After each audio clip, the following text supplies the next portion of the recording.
How do you spell it? Lamothe. I had to look at my own. Yeah. I did notice it. It's Monday. It's early Monday. It's early Monday, and welcome back to the Bar Talk Podcast. I am one of your hosts, Andy of Inebriart. I'm joined today by Dan Mahoney of Stats. What up? Carl Hine, the amazing, wonderful, keep sucking up, greatest guy in the world, Carl Hine of New World Tavern and Tolson's Tavern, where we're totally not recording today, but I told Carl we were. Hello, everybody. And our guest today is Zach Lamothe. Yes, right? All right, exactly. Thanks, guys, for having me on. Yeah, local author, podcaster. We connected on Twitter like ages ago. Yeah, a long time ago now. And then you just happened to be in the beer cellar, and you were talking about books. And I'm like, oh, what do you write about? You're like, oh, restaurants, and I'm working on a distillery. Oh, that's my did it buzz? Sorry. I'm breaking all the rules today. I had my phone on the table. I'm a terrible person. He didn't take his ADD medicine today. I know. What is up with me? But you were at the beer cellar and you're talking about your books, and I was literally like, hey, what are you doing one day? So we brought you in to talk about restaurant books, distillery books, writing, all that tourism stuff. The best research you have to do. Right, exactly. Yeah. Eating and drinking is pretty much, it's pretty tough. That's what Carl does, and he doesn't get to write books about it. I'm not writing about it. I just sit and eat and drink. Yeah. Sometimes I don't even eat. So what made you decide to write a book about eating and drinking? Well, it's kind of funny. So my writing career started off writing about folklore and offbeat travel in the state of Connecticut. Okay. So it's kind of a not whirlwind, but kind of roundabout way to get where I am. From Connecticut, went to school for American Studies way back when, and came out of there, and I was like, what the hell do I do with an American Studies degree? So other than, I'm not even sure what that is. Neither do I. But I could guess. I want to say studying America, but that's really stupid. That's it. It's all, we just looked at the map for 4 years, and that was about it. But so I did that, and then I got into education, but then that got me into needing something kind of more creative still going on, and I took what was my senior thesis in college, made it less academic and more fun, and had a lot about Connecticut in there because it was a folklore study, basically, and made that into a book proposal, which became my first book called Connecticut Lore, Strange, Off-Kilter, and Full Surprises. That led to a second one. In it was more like an offbeat travel guide, which meant there were some places that you could go and check out. So there was, your ghost stories, there was your folk tales, but there was also places, if you're hunting vampires, go check out this ice cream stand. So there was always that tour guide element to it, which I really enjoyed, because as I've gotten older, it was less about like the weird stuff and more like, well, let me go for the ice cream, but let's go, all right, there's this weird cemetery right down the street, so let's go check that out too. So, and that led to a second one, but the problem was I was living in Massachusetts the whole time. So I moved to Plymouth in 2014, and here I am shuttling back and forth to Connecticut on lots of weekends before kids were born to just do book events and to kind of be promoting that, but here I am in Plymouth. So it's kind of this almost like a dual lifestyle where nobody around here knew me as an author. They knew me as an educator, but that was it. So then that led to kind of a long answer to your question. You're not kidding. You're on the right podcast for this. There's other people here. Hey, anybody still awake? So that leads to, I started a website called Backyard Road Trips. Kids were born, and I was like, you know what? I'm not traveling the country or the world. Not that I didn't do much world travel, but I wasn't getting anywhere. So the idea of Backyard Road Trips was, what's in your own backyard?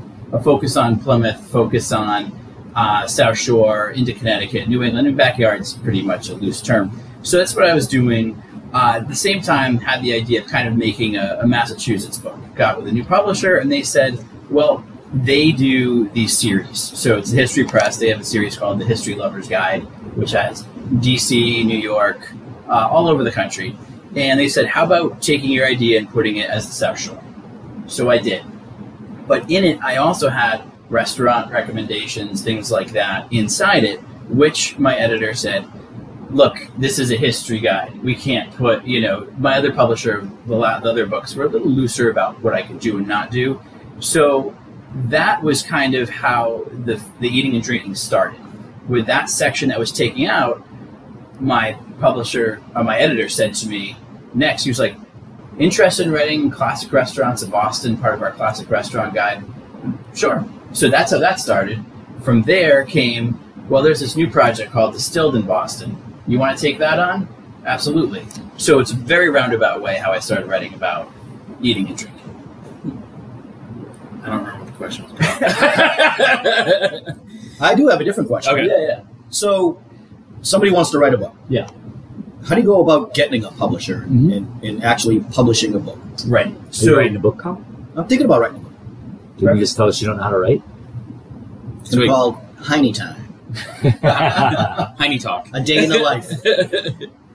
how did you do it? So I actually looked at my bookshelf and I said, there's a lot of books I have by Schiffer, was my first publisher that I worked with.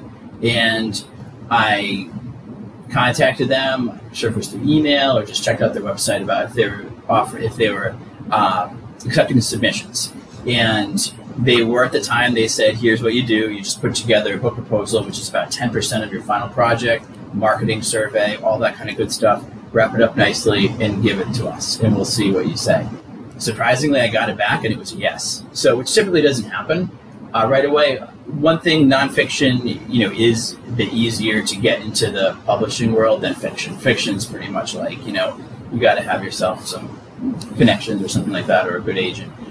So then when the newer publisher that I work with, I knew some folks that also, through kind of like the book writing world, some other folks that have written for these guys. So that was kind of some of the connections I had there. And then the similar thing where I reached out, and by then I had a bit of a resume, and they liked the idea of this kind of historic guide, and they put it into one of their kind of categories. So it was kind of the short end of it there, the short version of what happened.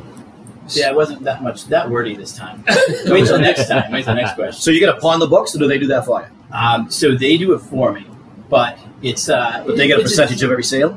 Yes. Or do you just pay them a flat fee and say, hey, print my book? No. So this is not self-published, so which means I put no money into making this, except for doing the research. They're not going to be footing the bill for, I don't have an expense account. Right. Not in the first book. Yeah. So I don't put any money in the production of it. To get them though, I do have to buy my own book, so I get a percentage off that. So, but that's how. But for these guys to put it in stores, they need to work directly with the business. For my other books, I was able to go either way. I could sell them on consignment through businesses, or they could do that for me. So either one really, but it is definitely pounding the pavement. So I have a marketing team and things like that would work with me, but I still have to go, if I'm in whatever store, the new bookstore down here in Plymouth, and I talk to the owner, I say, hey, I got this book. Unfortunately, I can't sell this. I can't go through me, but if you're interested, this would be, you could sell this. It's local, so you might be interested. So that's kind of the way that it goes there.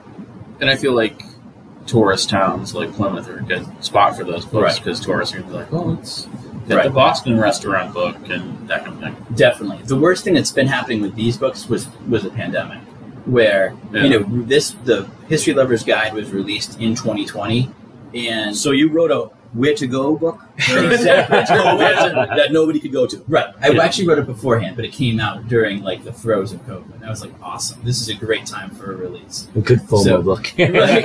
Yeah. Remember those times you could get out of the house? Well, this is where you should have Let's gone. read about them. So so that was tough. And then the classic restaurant book was actually written during COVID. And I'm like, because I got the contract for that right beforehand. It's like, what am I, how am I going to do this when restaurants aren't open? So I was going to say, did you write about places that ended up closing? Oh, yeah. I mean, I would go, and it would be like, I have chapters, and then I was on this website, it's like Boston Restaurant Blogspot, that just really just talks about what restaurant just opened, what restaurant just closed. It's all, no meat, just just the bare bones, but I have that tab open on my computer the whole time, so I just hit refresh. Oh, damn, this place is closed now. I mean, it went from Legal Seafoods had 34 outposts when I was writing about them, to when the book was released, it was 18. They cut so Wow, much. really? Yeah, I had no it was- idea they closed. Yeah, so many, including their old flagship over in Park Plaza there. So, Wow. yeah. But it was stuff like that. I mean, there was whole chapters that I'd be like, oh, great, this place isn't open anymore. Oh, so there was one that I did keep though as an RIP, People's Republic over in Cambridge. Mhm. So it was kind of, I did this like hipster enclaves and dive bar chapters that I was like, oh, this place was so just like, kind of off the wall. I got to at least like put a little bit into there because I was asking my publisher, can I do some of the ones that closed? And he was like, no, that could be a different book called, Deceased Restaurants. Places you should have gone. Yeah. Places you should have went. So how long does it take from where you write whatever you want to where you want to be? So the whole process of like writing the whole book, you mean? Yeah. Roughly about a year and a half for Really? the research and writing part is what I've been doing. Then this publisher is pretty quick. It's about 6 months to 9 months turnaround for publication. My old publisher was more like year and a half, 2 years for the writing part, and then about a year for publication. By the end of that, I don't even care anymore. Exactly.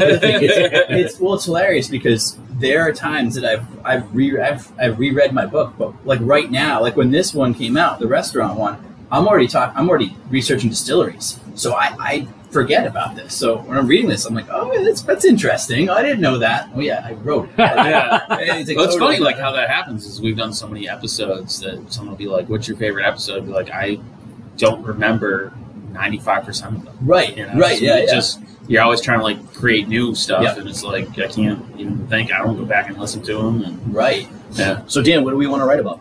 We should write a book. Well, I was going to ask how you decide where you go, because Carl has 2 places, and you could have a whole chapter on just Carl. That's right. Yeah, maybe it should Chapter. be a That's biography, going to be my whole book. Well, no, that's your book, but like if he is going to write it, just So it'd be like a teaser. He's one of them, Yeah, that much. Ah, see? So the Connecticut ones I took, the first one I took what I had from that way back in the day college thesis, and then kind of built on that of places that I knew about, and then things that I had kind of picked up along the way. Yep. So much of it's word of mouth. And the second book was pretty cool because I blanketed the state of Connecticut for my quote unquote tour of my first book, and people would come up to me, and if you're writing about like paranormal and ghost stuff, trust me, there's some interesting people that come and find you. So, and I had a list of like 160 places that people were like, oh, you got to check this out. And I was like, all right. So it was cool. It was research. It was really going into these things or digging into libraries or, the bowels of the internet and being like, right, what is this? Can I actually write about this? Is this going to be worth my time? Is there anything here? And I would say 2/3 of the places I couldn't even find anything, or it was just a name. But 1/3 of those really became my second book, which was cool. So that got me on the path with this.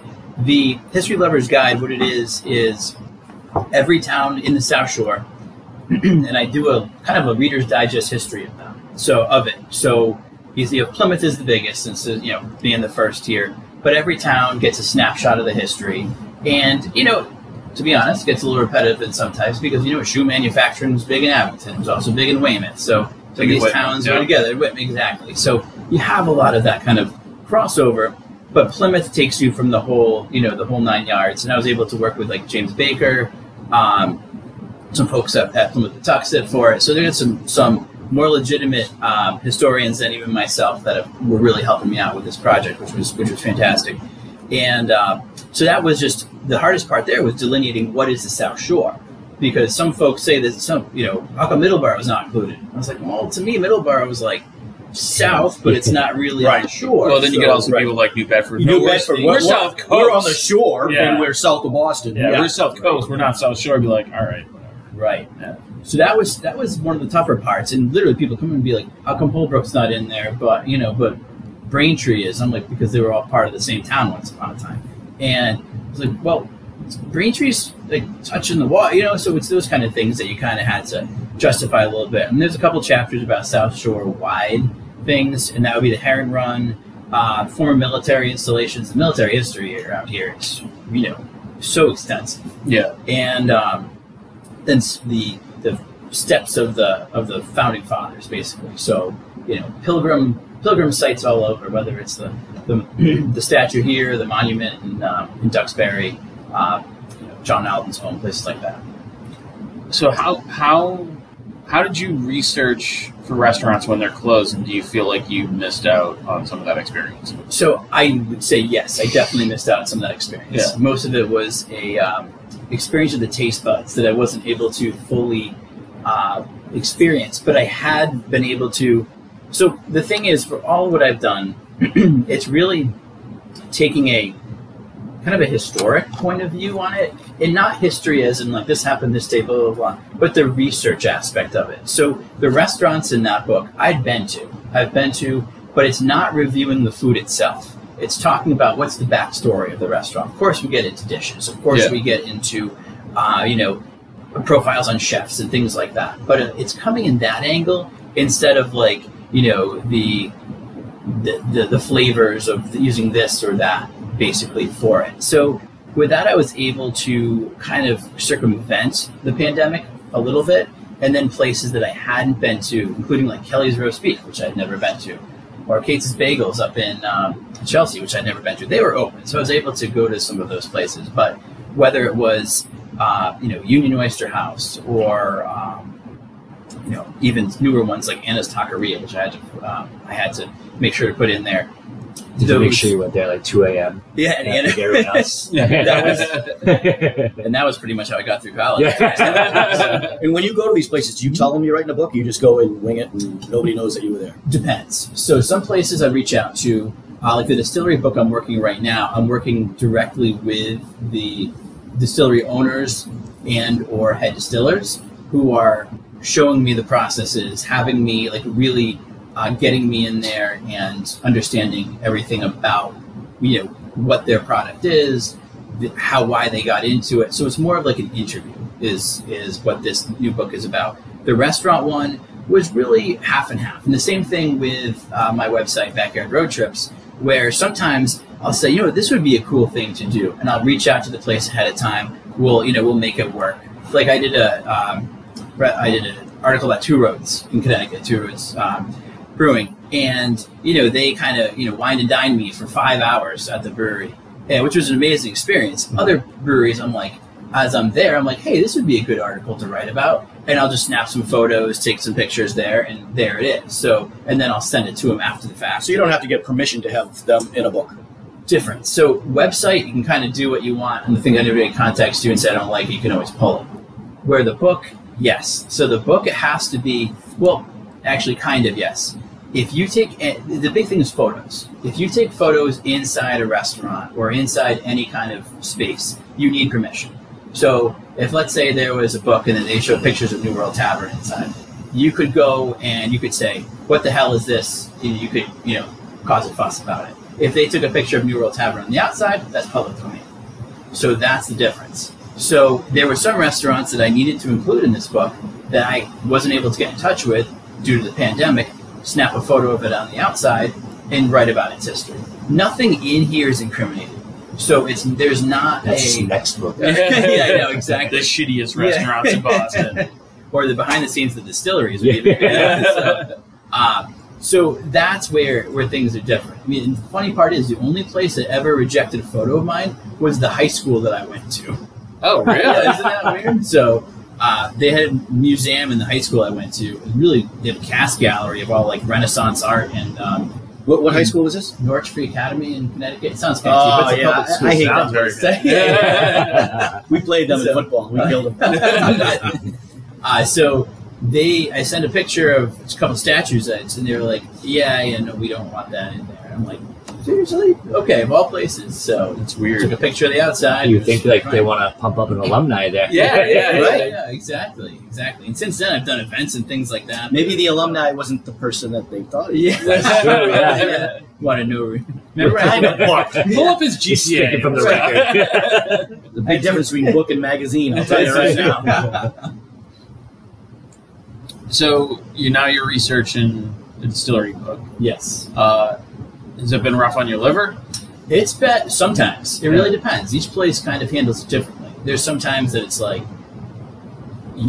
and then some places that have been like, you know what, here's something to go, or or please go. Yeah, exactly. Take the bottle. And, I think I could do breweries. I don't know if I could do distilleries. I feel like distilleries would be. It's a tough day to sit down and. Those stores are a little longer, so I think they pace you out a little more. Yeah. They're like the breweries, you can just hit.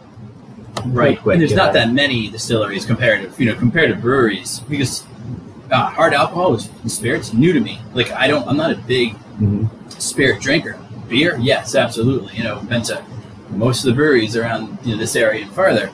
But when they asked me to do the distillery book, I was like, I like learning. That's my biggest thing. Whatever I'm doing, whether if I'm researching, something about the town of Hull, or if I'm learning how to, mash whiskey. Like, I love the learning aspect of it, and that's been the biggest thing throughout. And also, the backstory of some of these, like Deacon Giles up in Salem, the distillery. It's like, okay, that's kind of a funky name. Well, it's all about, there's a story that was really pro-temperance, that a deacon, no, he wasn't a deacon, he was a minister, I believe, in Salem, who wrote about this, quote-unquote fictional character, Deacon Giles, who also owned a distillery and was getting the whole townspeople drunk.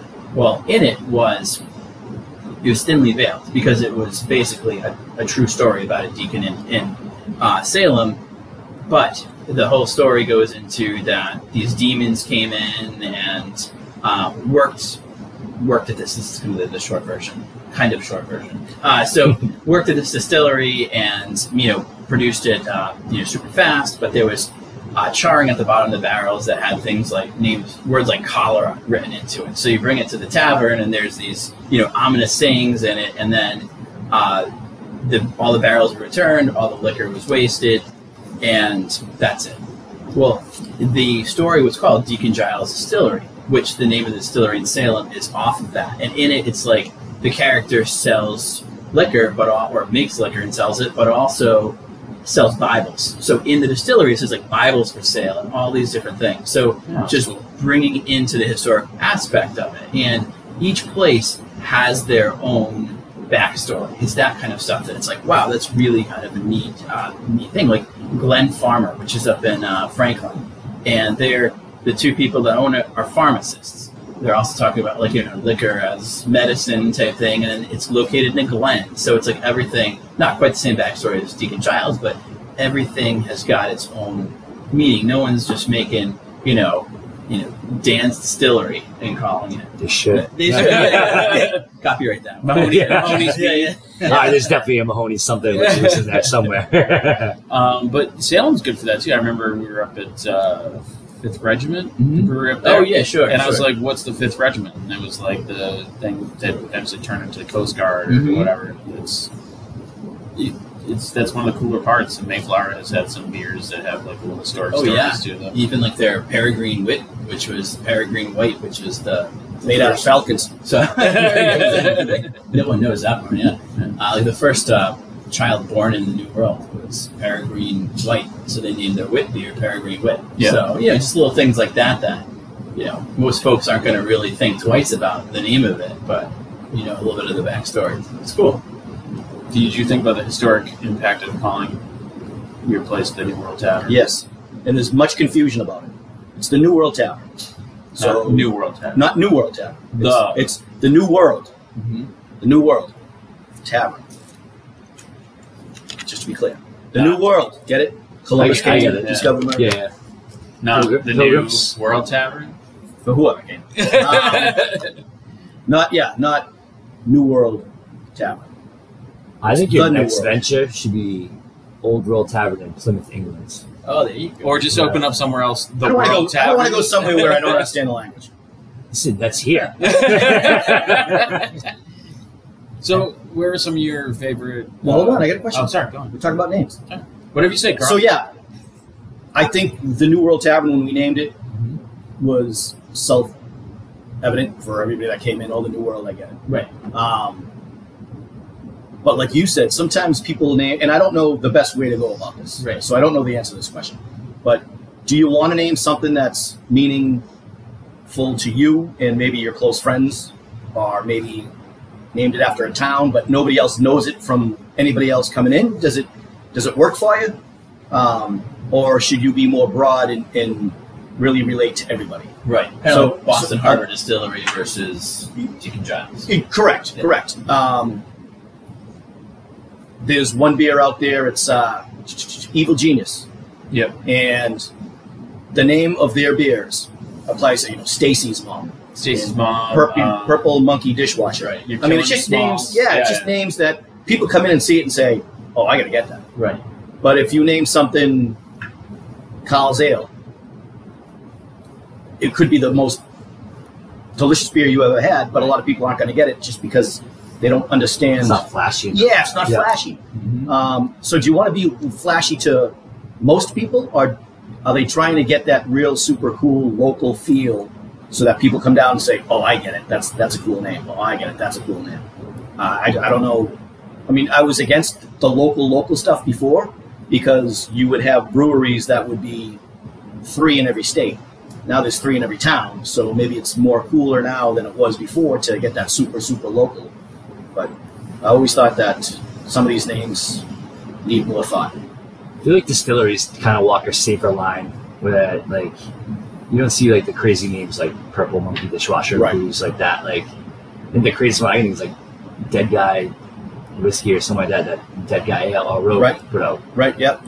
But you look at your bottles up there, like, it's just names of who made them. Yeah, Right. typically. Yeah, Right. so these are more traditional, I guess. Maybe we should start our own company. Okay. And it's a naming company. I would love to do that. I always say the best And job people- in the world is people that name marijuana strains. Because Yeah. I don't get how they do it. It's like you smoke it and then like, oh, man. Or porn Strawberry videos. cough, bro. But Did you say our porn names? Porn videos. But it's one thing. What I like is a lot of times if you have, and I'm speaking from the craft beer world because that's what I sell mostly, is if you have. Do you sell it or you just ring the register? Come on. I sell it. Do you? Tries. It depends. Depends if I like you or not. Oh, now I get it. Yeah. It's like, you I like like shooting you. I'll guys sell in. your beer. He just gives it to you. But if you have a story that you can tell the customer about it, it sells it 100%. Yes, I agree. If they're like, "How is this beer?" and you're like, "Oh, it's really good," they may or may not. But if you go up and go, like one of my favorite things, keeping with the history part, is Mayflower has Love and Wrestling, Fear and Patience, which is named after a couple of pilgrims. So anytime tourists come up and they're like, "Oh, what's a good local beer?" I'm like, "Where are you from?" And they'll be like, "Oh, we're from Missouri or whatever." I'm like, "All right, you want Fear and Patience or Love and Wrestling?" They're like, "Why?" I'm like, "Okay, so there was 5 rich kids, and yada yada yada," and so you tell the story, and every single time they grab it. And the new one that has a great story in front of the show, Colin from Sour Not Sorry. Hannah Colada's out as pineapple. No, it's not pineapple. Coconut. The Hannah Colada one. Yeah, He's gonna do one, pina too. colada. That's what they're called.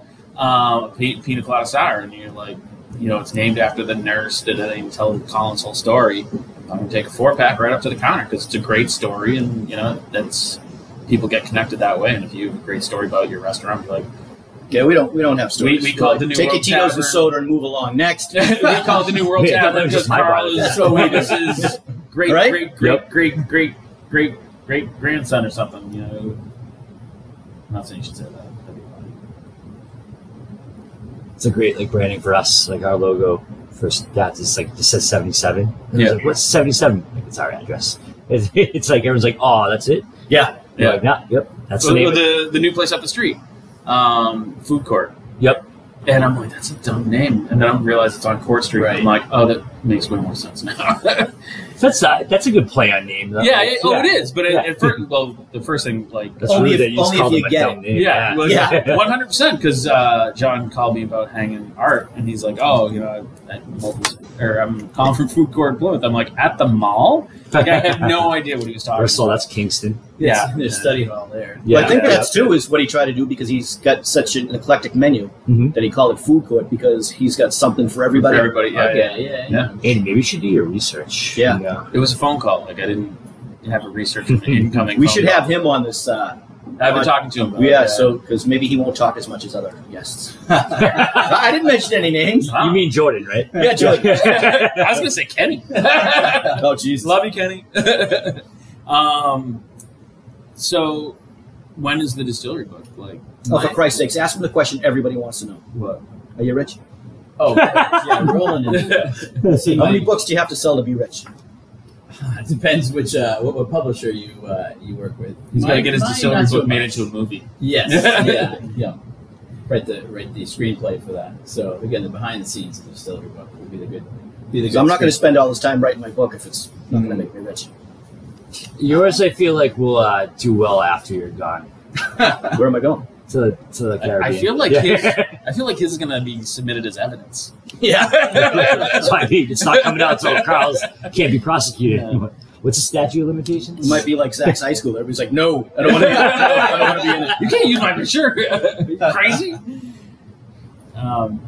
But no, do you make a living primarily off of your books? It's very inconsistent. Yeah. So I teach as well. So hence why I can come on Monday morning in the summer because I'm not working. What do you teach? I teach special ed and focus in history.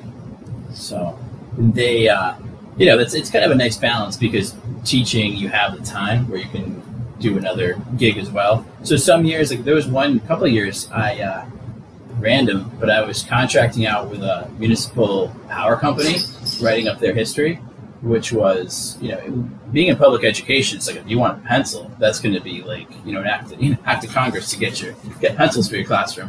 Where if you're working for sometimes private company, it's a little different as far as perks, let's say. So working for this municipal power company, even though it's municipal, it sounds like it's they were a little more generous with the salary and the pay than Is this a local? It was back in Connecticut. Oh, okay. So, but I I was worked. gonna say there's only like one that I can. Think Yeah, of around there's here. Braintree and Norwood, I think, are the two. Middleborough. Middleborough is still Yeah. okay.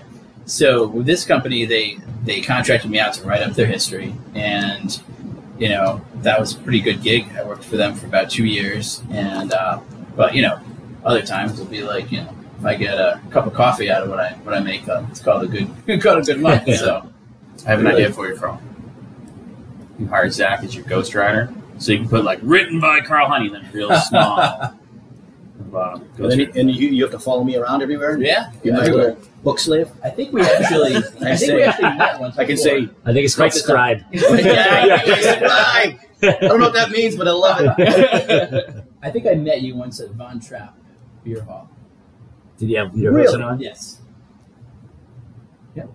Now he's having flashbacks. So I know, I'm trying to think now. I probably had 2 crying children with me, and Did I yell at him? oh yeah, you can Yeah. slap So, them. That's sounds like you. Yeah. That had to be 3 years ago? Yeah. Yep. Summertime. I don't remember. Yeah, I think. I remember being there. Yeah. Do you though? What's that? Do you though? I do. I'm Yeah. actually going this weekend Oh, you are. Nice. He remembers going to the there. Von Trapp Coming Brewery. back. Yeah. Staying at the hotel. Getting Oh, that. it's nice. Love the place. Beautiful spot. Yep, love the place. Yeah, we're going up to Stowe too, but we stay. But nobody's seen the movie. Oh yeah, sounded Yes, good. everybody that worked there. You ever see the movie? They're like, no. I think they just tell me that, so they don't have to talk to me. They don't That want could you to sing. Wait, that's all it And then I takes. sing a couple songs, But no, I don't remember. Is that right? I'm sorry. That's okay. Well, I didn't put 2 and 2 together until So 3 years later, you say, I think I saw you at Really a bar in started Vermont. harassing you. Yeah, it was outside. It was, I think we were outside. Because I remember that somehow my wife was talking about Plymouth, and then our wait person was like, "Oh, there's someone else here from Plymouth." So, okay, Please talk to him so I don't have to. And if I believe right, we were, I think, almost the only people there. Yeah, it was outside. Yeah. Yep. Yep. Yeah, kind of. Now I do remember. One of Yeah. those cheers. Yeah. One of those. Oh my God, Dan, are they best friends now? Yeah. Did you put that in your book? So of course. Yeah, nice. So now you met this The guy with inspiration. the Hawaiian See? shirts. Where's Carl? That's what we gotta Like a do. Where's Waldo? Yeah, but where's Carl? So it's drawings of Plymouth locations. And Everybody's Pembroke now. wearing Hawaiian shirts, but you have to find Carl amongst all the Hawaiian shirts.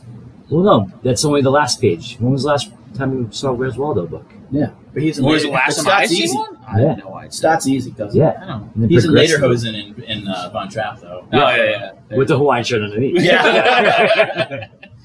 I don't know if I've ever. I'm familiar with them, but I don't even know if You I need to go back. read one. I Yeah. don't read them, right? There's not many words. Yeah, not so many. They're good though. I feel like my kids were like not in the right era for that. I don't remember them having one. It was more like our era. Right. Yeah. And then they're still doing it though. Because my son, I was like, oh, I was so excited to get him one, and he was like, he didn't care about it. Sometimes it's more fun as an adult. Like SpongeBob. Now I get it. When I was a kid, I didn't get any of that. SpongeBob This is a kid. Great.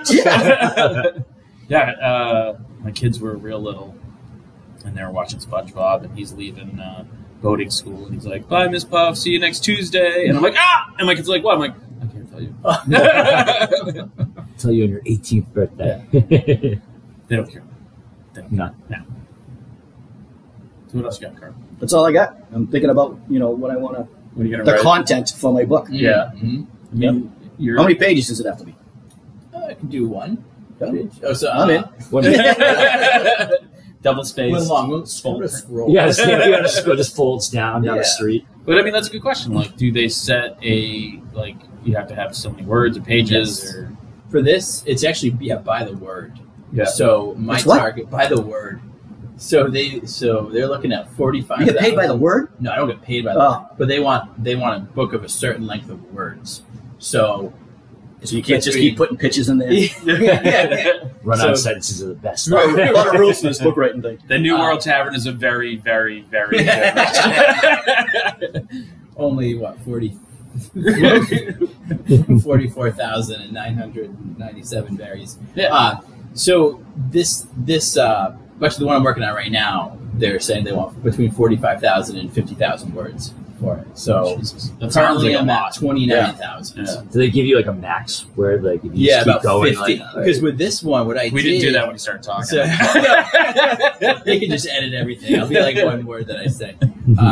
So with this one, they were like, they wanted the word limit, but for some reason, I don't know if I went way over, and I had to chop a lot for the South Shore book. That's gonna be rough too. It though, is, 'cause, yeah. I just spent how long did it take you to do it? Right. This was about a year and a half or Yeah, so. I worked till a year and a half. Now I gotta cut it out. Right. But I'm assuming you don't just be like delete. I'm assuming you put that in another Word document. Like maybe that's for another book. Or I mean, you say you work on this for a year and a half, but how much do you work on it? Is it every day, Depends. 8 hours a day? I have two kids who are often this one. We're probably putting me in a headlock half the time while I was actually on the computer typing. So the thing is, I also with my website, I write on that. A few times a week, there's a new article that comes out on there. So between that, I have my own podcast too.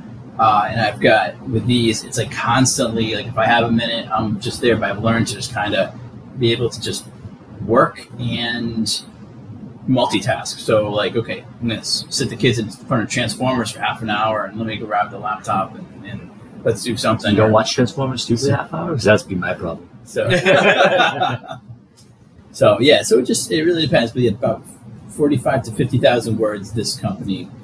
This publisher wants for their which is going to be interesting because right now for the distillery book I'm at 29,000 and I've got only 3 more to go to, and then I'm like, what am I going to do after that? Do I go back and do more about the taste of each product, or do I go and really get into the science of it and about how to actually distill? How many distilleries? I think if you do that, it's only you can't do that for each one. No, it would just be a blanket one. Right. Yeah.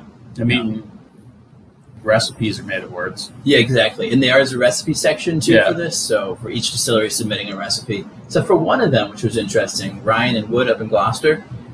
So Bob Ryan said to me, "Nope, I'm not going to give you a recipe. I'm going to give you a bottle, and I want you to come up with your own recipe for it." So that was kind of a cool thing. interesting. Yeah. So That's cool. yeah, it was a barrel-aged gin that I took home that I'm going to be fooling around with to see what I can come up with. Oh, your job is so hard.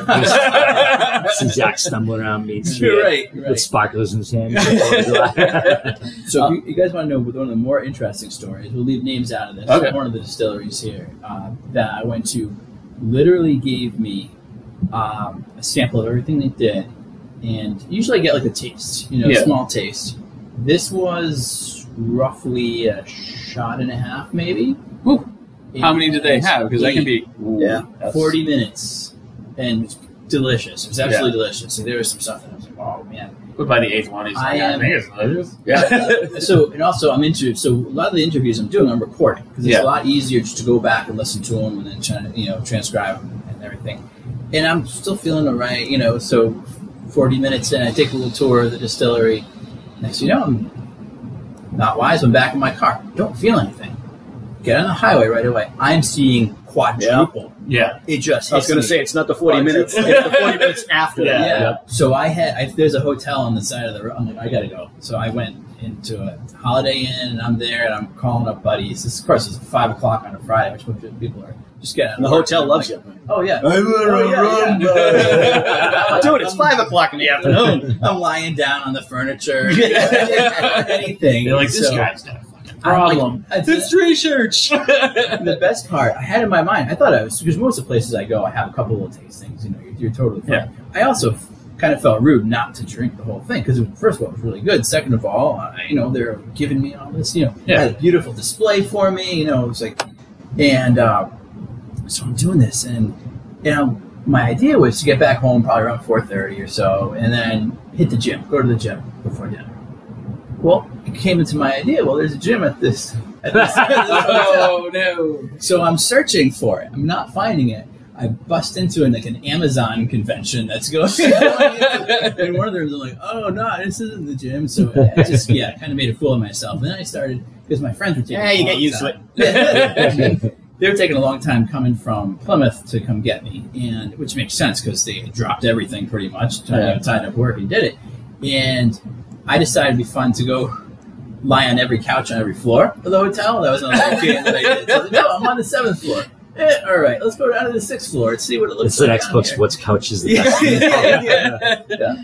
So that's probably Excuse me, sir. Don't bother me. I'm writing a book. Which is research-based, I promise. So, so that was probably the most adventures that I've had so far for this one. Meanwhile, like, he walks out of the distillery and they're like, there's no fucking way that guy makes it home. Yeah, no shit. He drank everything we gave him. Writing a book, my ass. Because they were like, $10 says we don't make the book. they're like, whoever the bar might have overpoured a little bit. I was like, I'm used to drinking beer. So in some of the stuff, they were so smooth that it was just, it was scary how smooth it was. And it was easy drinking. Some of the places, you're drinking it straight and it tastes like you're drinking hard liquor straight. Yeah. But this was, everything was delicious. And even starting out just drinking vodka straight, which is something I typically don't do. It's like, all right, this is good. And it went into like all, flavored vodkas and like a ghost pepper and just all kind of, like, wow. And then it got better and better as it went along. Well, maybe some of it also. Yeah. Yeah. But yeah, those are always the most dangerous says over at Honey Baby and bartender John. It's like, hey, just make me something. And he put it together and like, that was so good. Please don't give me another one. Right. Because it just tastes like juice. Like, it's so delicious. And I'm like, that's danger. Right. You know? Right. That's a night of bad decisions. Mm-hmm. Absolutely. So you have a podcast. What's it about? It's called Backyard Road Trips. I don't want to talk about another podcast. You don't want to What talk if he about gets this more podcast. views? Well, trust what me. if he's going to invite us on his? That's right. You guys should come on. Yeah. What's your podcast about? It's really about He's going to record at 9 a.m. in Tulsa. We actually did. My Jim, the co-host, is up there right now. Actually, he's setting up, Banging on the door. Yeah. So it's about everything and anything, really. So it started off. It's an offshoot of the website Backyard Road Trips. My buddy that I record with, he was always like, "You should do a podcast. You should do a podcast." I'm like, "You can tell I talk," but I was like, "Well, I'd rather do it with somebody, because it's more fun that way." Yeah. And we've had people on. We've had writers. We've had. I think we often drink on the air. We'll do taste tests of different. We just did a barrel-aged beer taste test. We did a terrible beer episode that will be actually out later today, where we had beers that were terrible. And you name them? So, yeah, we named them. I'm listening. Yeah, we named them. And then we also just had Irene Tan on, who is one of the foremost whiskey experts in the Northeast. She's a level 3 sommelier, and we went to her store called, it's actually Canterbury Liquors in Connecticut, but then she has an offshoot called Whiskey Mentors, and she literally does like consulting for whiskey. She's worked with a lot of the distilleries, Boston Harbor Distillery, Working Man down in North Attleboro, a few others. And you talk about a good gig. She goes all over, she was just in Scotland all over, just buying barrels of whiskey to sell for Sounds like a good job. Tough life, right? Yeah. So She an intern? Yeah. So that was cool. That was the recent one that we have out right now. So Zach, this is last call. Yeah. Last call. This is the part where we go around the table and people can plug whatever they want to plug. Like if they have a book coming up. Sure.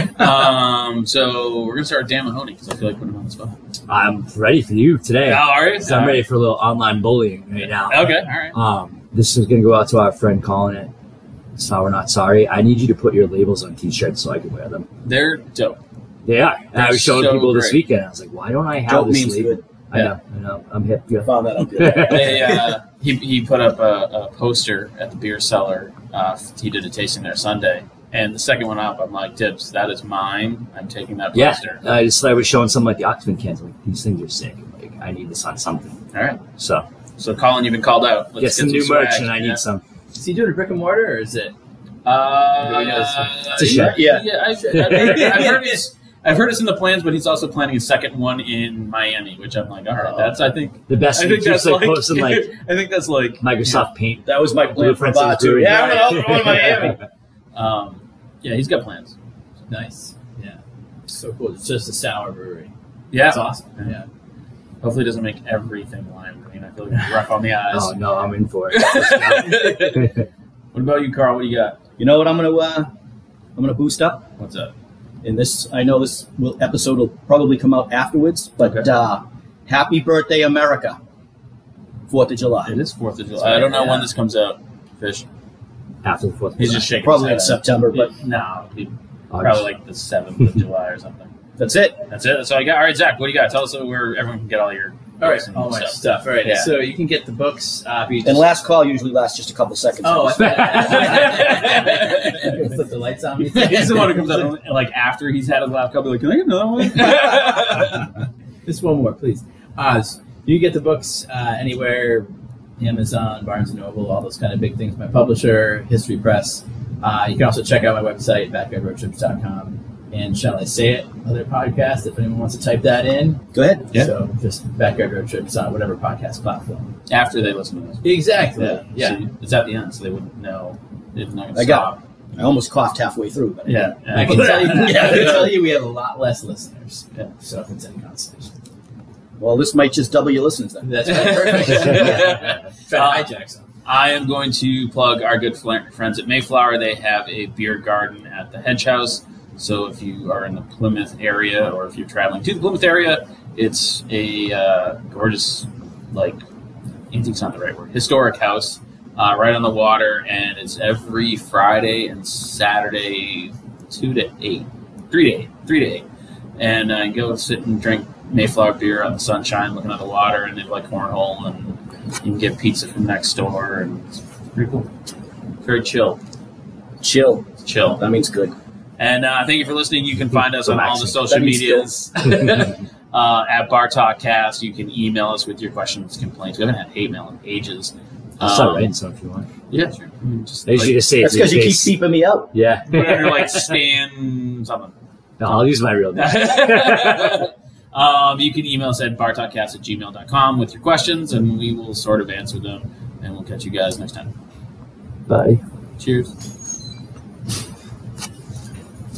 And thanks for checking out the show today, listeners. If you enjoyed the content today, you can go over to patreon.com/inebriart to support the show. You can join over there for just a few dollars a month and help us provide this fun content that you just checked out. You can also email us at inebriart.com with your questions, complaints, and concerns, or you can find us on all social medias at inebriart or at inebriart6 on Instagram. And also don't forget to check out our other shows, Bar Talk Podcast, Old Colony Cast, Inebriart, and all the other shows on the Inebriart Network, which you can find at inebriart.com. Thanks again for listening.